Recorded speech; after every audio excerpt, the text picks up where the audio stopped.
it's like 6:47 and it's pretty dark out, getting pretty dark out. You know, and these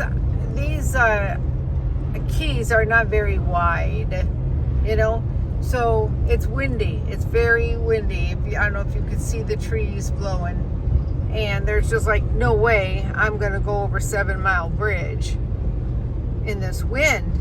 I'm trying to find a place that I can pull over. Oh, here's a popo car up here. Let's see what they're gonna say. I don't know what they're doing. I guess I'm gonna have to go over this bridge here. It's 55. Okay. I'm going over a bridge. Do not pass.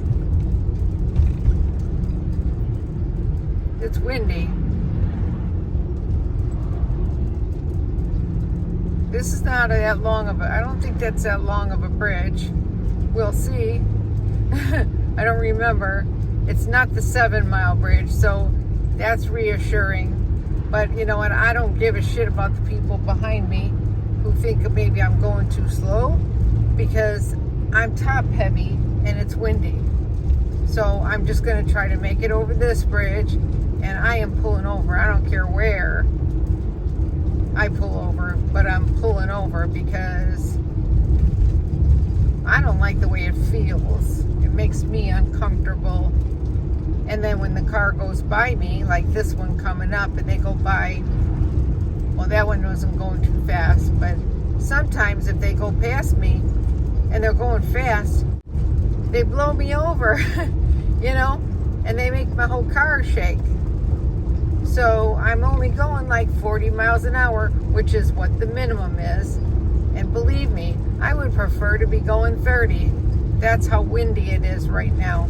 You can't feel it because I've got like my camera is pressed up against my steering wheel. But this is still too long of a bridge for my liking. And I have no problem going over these bridges in the Keys because I've become used to them. I still get the heebie-jeebies when I go over the 7 Mile and I have to go on the incline, you know, but I'm going to pull over somewhere as soon as I get off of this bridge.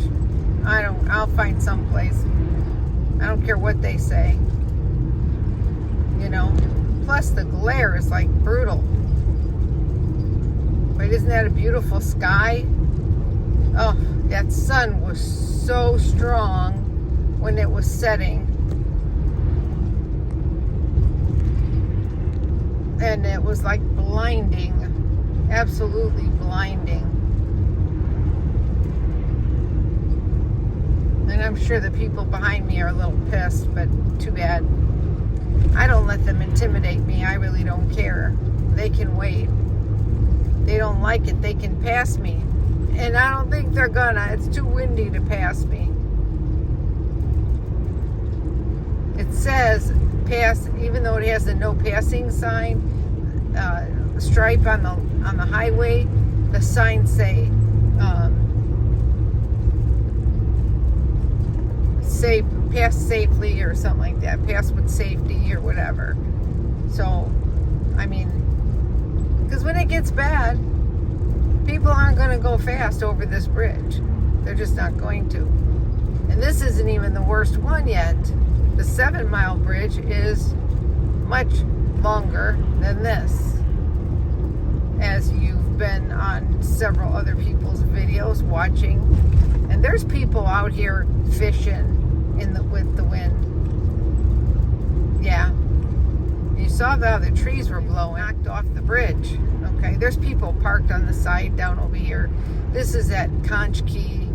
There's still cars parked over here. People are still out there fishing on the side of the bridge. Yeah. It is beautiful though, isn't it? You gotta admit, the colors are phenomenal. Even though, okay, there's a fire department here somewhere. Maybe I'll just stop there. You know, there's sometimes they're really nice about letting somebody stay there. And you just don't know who's going to let you pull in, you know. but I'll let you know where I land before that 7 Mile Bridge, because I'm not going to go over it in this wind at night like this. It is freaking windy. I am not going over that bridge in this wind. I was going to park at this boat launch because I see another van here. It's right on the water, but I think I can go a little bit further up. Live your life within the moment, and don't go wait until the morning. All that I know is we'll get older. So let us dance this night away. Hey YouTubers and Rebel Watchers, I am cheating on my keto.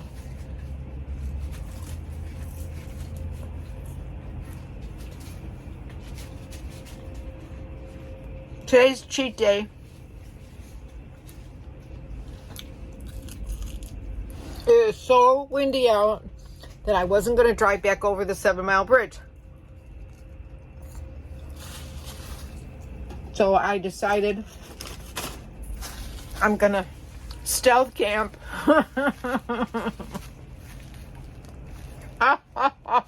Stealth camp, yeah. How do you stealth camp in this camper this big with a van? Anyway, I'm stealth camping. I'm having a milkshake, chocolate, with paper straw, you know, because it's illegal down here. It's against the law to have plastic straws. It is. In the Keys, it is. Because of the animal life and the turtles and everything. So anyway, I had to walk through the drive-in. I'll show you. I walked through the drive-through, you know, and I'm cheating and I'm having keto. I'm not having keto. I'm cheating and I'm not having keto. Danny, look at, Danny, look at Mama. What are we having? Are we having Mickey D's? Are we having Mickey D's? Look at the camera. Are we having Mickey D's? We're having Mickey D's. Yours is down there. Did you eat it all? Ate her whole hamburger. It's gone. Empty. Annihilated. Ugh. This is gone. That's what I'm doing. I'm in the drive-thru on foot at McDonald's. I am. Yeah, I'm in the drive-thru, and I'm next after this car in front of me, car right there, because they already locked the doors, and it's not even 7 o'clock. 1370 is my number.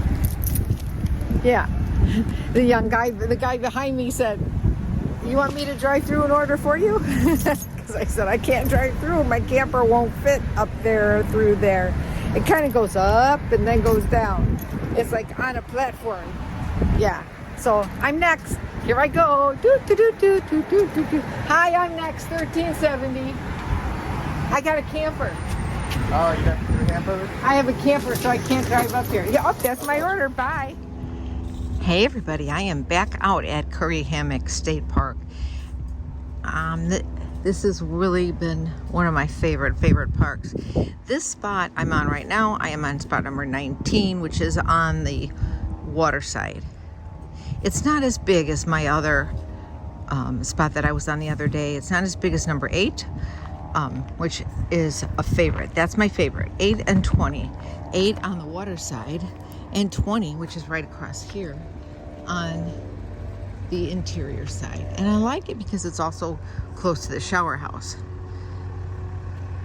Number 1 is a great spot. It's ginormous. It is handicapped, but even so, though it's handicapped, you can still reserve that spot if no other spots are open. And it clearly says in the instructions on the state campsite app that you can reserve the handicap spot if all other spots are reserved, and it's the only one available. Yep. Now they've been trying to pull this camper in for an hour now. They finally got this ginormous camper in, and these are big spots. Oh, they got a pretty bird, but And see, the difference is they don't have that this little thing that goes off to the side for your picnic table and the grill, like I had on number 8 and number 20. Yeah. Now they could go a little further back. I don't know. And they're all pretty level. Yeah, the sites are really pretty level. I like the sites that have the little picnicking area on the side of it, like number 8 did over there. It's great, especially if you're with other people. Now I'm going to go to the beach. Oh, there's actually, this says, this is a Spanish needles something or other plant. I'm going to go on the beach. This will be my first day actually walking on the beach over here at this campground at the state campsite. Oh, people have their little chairs out there.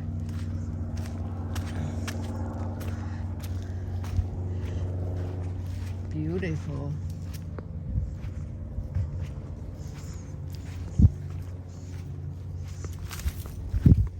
There is a lot of seaweed junk. Look at how calm, look how clean, clear the water is. Beautiful.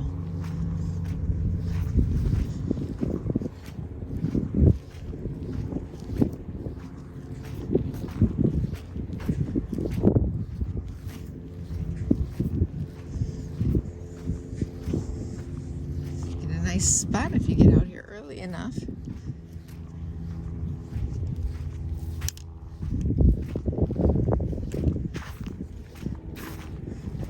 Area over there that the kids are playing in. Nice beach area.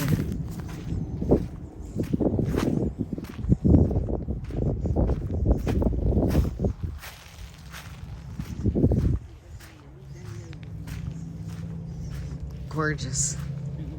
Oh, it looks like he's got something over there. No, I guess he didn't.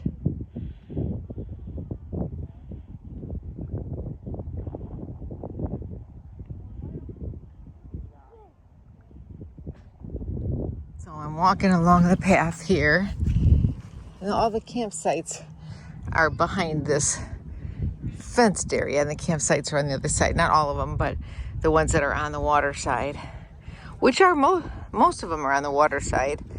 You just can't walk right to it. And then here's the beach that adjoins the day use area. And the regular beach, official beach area for the day use. But this is all natural beaches. This is not like going to, you know, Clearwater Beach or Fort Myers Beach or anything like that.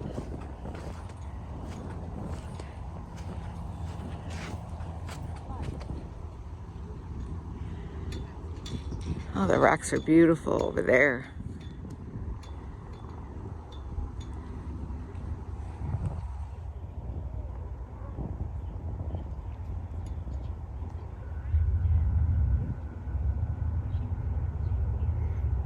That's over where they put the kayaks and the boats in.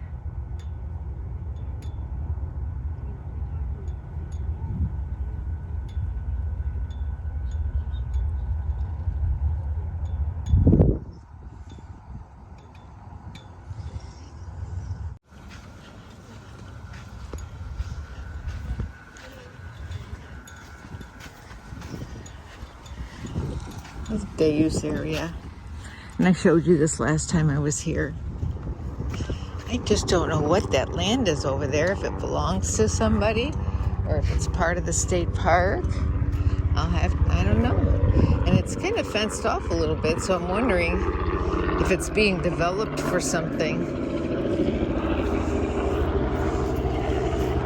You know, I love all the rocks and stuff, you know, around the coral reef. Beautiful. This area here, out here, is not owned by the park. Oh wow, it's pretty over here. It's prettier over here. Looks like a private pier over there. This is just one of the back bays. I bet you this would be cool to kayak back here.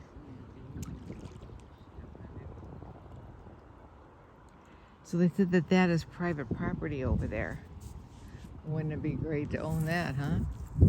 I see some kind of a pavilion up there. Pretty cool. This is a good spot. Good sun, good solar. And it's a beautiful morning. I think I'll go outside for a while and just smile. Just breathing that clean, fresh air and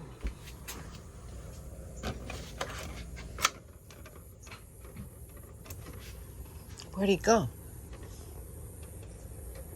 Oh, there he is. He's on the barbecue. There he is. There's the other one on the barbecue. Look at that. My friend is back.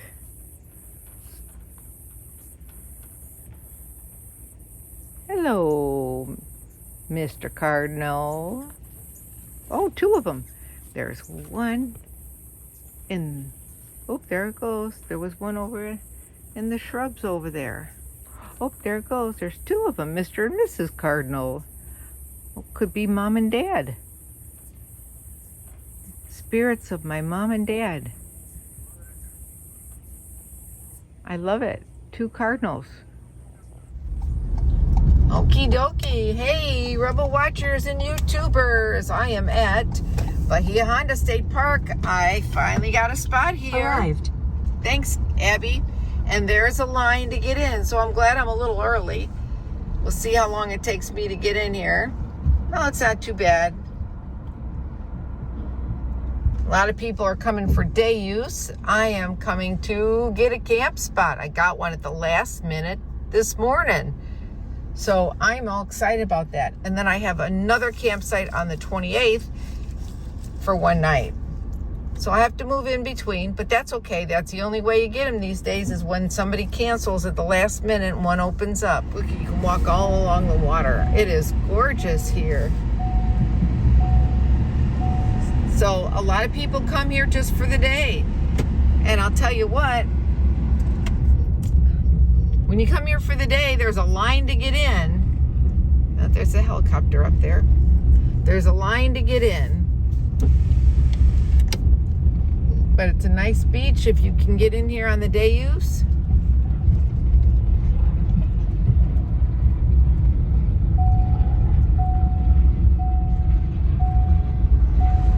Yeah, I don't have my seatbelt on. It's gorgeous out today. Let's see, campground, Bayside, Buttonwood, Bayside Campground. I think this is the place I gotta go to. There's parking down there for day use over there. Oh, here we go. And there's the gate code. And here's some of the rangers here helping out. Probably making sure that people coming in have their sticker on their window. I have no clue where my campsite is, and they didn't give me a map, which is weird. They always give me a map. But maybe this, nope, this ain't it. 47, 48. Oh, I must be on the right street because I'm 45. That makes sense. I'm probably right over here somewhere. 46. Oh, I must be the next one down. Pretty close to the, oh, right on the other side. That's perfect. There's the Buttonwood bathhouse is right there. Right there. The dump station is right there. This must be mine right here, right near, I'm near the water. I'm not far from the water because there's the water in front of me. This has got to be 45. Yep, see you in a bit. We made it to Bahia Honda for one night on the Buttonwood campsites. And since I'm not on hitching, we just make it. I wouldn't have pulled back so far had I've been unhitching. So since I'm not unhitching, I'm worried about those branches up there. But there's, you know, it's really kind of close. Okay. I'm getting some good sun on my solar that's on the van. That's a good thing. And we are right by the water. So let's take a walk and see. I do have water and electric at my site. Oh, this is a nice site, 43. It's sideways. That's kind of cool. That's making good use of every nook and cranny and corner here. I'd be worried about some drunk coming around the corner though.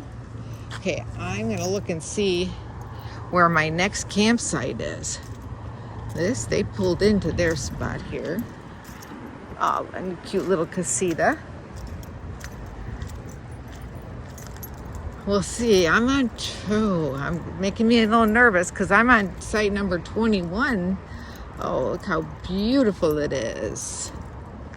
So I walked around to go over to the other campsite, but it's a long walk to get to it, which I don't mind. I could ride my bike, but there's no way I can even take my van over there because it's only 6 foot 8 inches tall. So it, you know, and when I walked over there, it's really not very tall at all.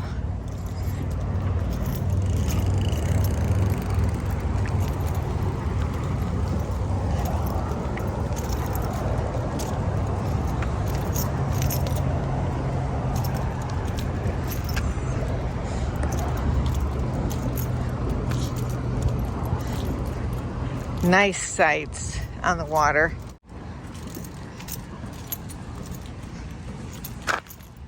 So it's about this size. I mean, it's beautiful here. Sit on the rocks.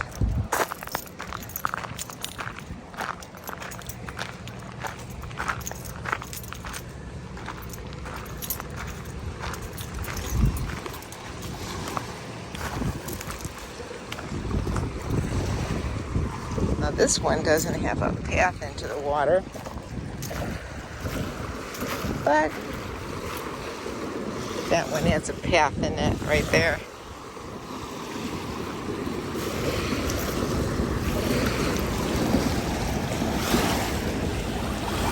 That's the old railroad that no longer exists, but it's the old railroad bridge.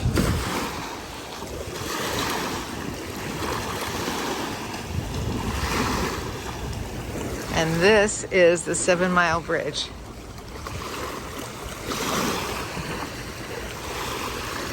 Well, the rest of it. The 7 miles are back that way.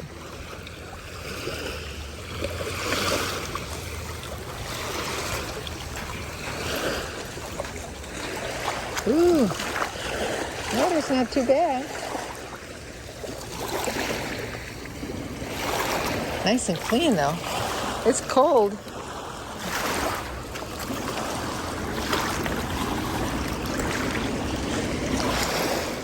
So as you're going over the bridge and you see the campsites along the side, that's these campsites you're looking at. Yep. And nobody's pulled in this one yet.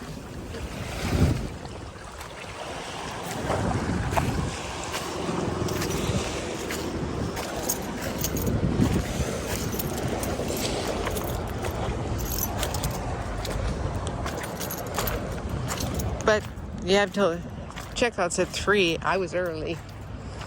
It's probably close to 3 now, and I bet the line is probably backed up all the way to get in the park. Maybe not.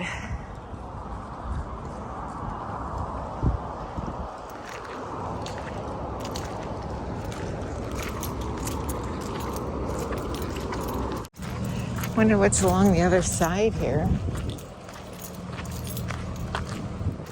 Oh, they sell mats. They take the fishing line and make mats out of them. Cool. I saw somebody else. They use those pipes over there, and they weave it on the pipe. and then sell them. $30 minimum donation. Oh, they're made by friends of the Bahia Honda State Park, and that's where the funds go. And that's again, nice. This particular campground does warn about the crocodiles,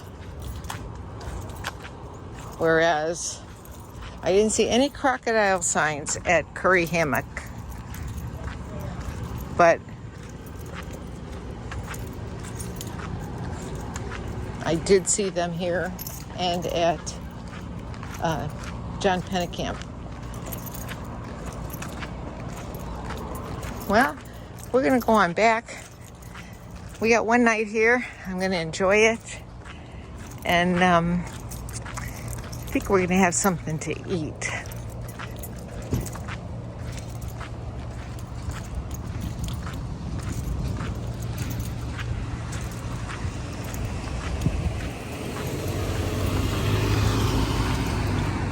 Hey YouTubers and Rebel watchers. Okay, so this is the story. If for those of you who don't know, I lost my parents at a very young age, and we were moved away, and there was 4 of us kids, and we were orphans. First our dad died, and then our mom died. But this is the thing. So growing up in our neighborhood, we had the best block. We had the best block ever. We had like so many kids. It was unbelievable. But when my parents first moved there, they bought the house as a shell. And what happened was that my sister, was the firstborn. I know it's dark. I'm driving. Okay, my sister, the firstborn, she was the only girl in the whole neighborhood, and all of the kids her age were all boys. You know. And then some other girls started being born or moving in with their families. You know, we were like an original owner of our house. And actually, when my dad bought it, it was actually a shell. And he had to build the whole inside. He had to put him and my uncles, they put the walls in, the floors in, everything else. I mean, they had to do it from the studs all the way in, insulation, everything. So, my mom made friends with a lady who lived across the street from us, and her name was Teresa. And they were friends, lifelong. I mean, they were wonderful, like best friends. And my sister, she was the only girl in the neighborhood, but then my mom's friend Teresa, she had a bunch of boys. So anyway, so my sister had all these friends. My sister was like, you know, like a little tomboy, but yeah, you know, she still wore pin curls in her hair and everything else. I'm going to show you a picture. This is a picture of my sister and the boys in the neighborhood that were all her friends, and me. And I was the baby. I'm the baby in the little baby seat outside in the front yard of our house with my sister and the boys. Now, after my mom passed away, well, when my mom passed away, that was the last time I saw my mom's friend Teresa, and the last time I saw the boys. And by that time, there was another son born. So they had 5 boys, and of course, my mom, she had 2 girls and 2 boys. So I had not seen him since. Well, way back a few years ago in 2014, 2015, I started looking for the family, you know, and I was researching them on Facebook. You know, Facebook was something new, so, well, it was not that new, but it was kind of new to me. But anyway, so I started searching for them. I was just curious whatever happened to them, you know, because I had, you know, learned that some people that I grew up with wondered what happened to us. What happened to the Cicchetti kids? Where'd they go, you know? And what happened to them? So I found this one guy, and had same last name and same first name. So I sent him a message on Facebook, and I said hi, you know, and I said who I was and where I grew up, and that my mom had this best friend that she thought the world of, and her name was Teresa, and she had sons, and we were, you know, my dad used to buy cars from their dad. Their dad was a car salesman, or worked at a car dealership, and bought his cars for them, and they were our neighbors, and then they moved away, and moved away to this other town. I named the town and everything else. Well, I said, is your mother's name Teresa? Well, I didn't hear back it was only a week. I heard back a week later, and his name is Don, and he said, yeah, my mom's name is Teresa, and yes, I used to live in your town, and yes, I remember my dad was a car salesman, and I do remember your sister's name. Of course, my sister was the same age as he is, and I was just a little baby, and we have kept in touch ever since on Facebook, but we have not met in person because he wasn't living in the same state as I was living in after I moved back from Florida to Illinois. Well, here I am in the Keys, and he does watch my channel, or he watches my posts, I should say, not my channel, but he watches my Facebook posts, and I watch his, and of course we wish each other a happy birthday and all that good stuff, like old friends would do. I don't know if we could say old friends, but I guess we kind of were like family. I mean, that's how close our moms were. And anyway, he sent me a message, and he said, hey, I'm in the Keys, let's meet up. And I was like, yeah, let's do this. So that's where I'm going now. I am going to meet Don, and I always called him Donnie, Ronnie and Donnie, and and whatever. And so anyway, so I'm on my way there now, and I'll let you know how it goes. I'm excited. I can't wait. My sister's excited. She's like, yeah, tell me how it went, because my sister used to play with them, and we remembered their mom had a slot machine in their basement, and they had a nice finished basement when they moved to their new house, and they had a slot machine down there, and it's one of the things that we always say, we're going to Teresa's house and playing her slot machine. And then when you know it, the years later, my sister ends up having slot machines in her house, that she purchased when she worked at a place in Las Vegas that was selling off some of the slot machines. So they bought one for their house for people to play on before they went to the casino. This way they could get it out of their system. But anyway, that's when they came to visit. So that's where I'm headed. I'm headed over to see my childhood friend, Don, and I'll let you know how it goes. Here we are. We had a really great visit, and his lady friend was there as well, and we had just a wonderful visit. I hope you enjoyed my tour. Please like, subscribe, share, smash the bell so you get notified for my next video. Thanks for coming along with me.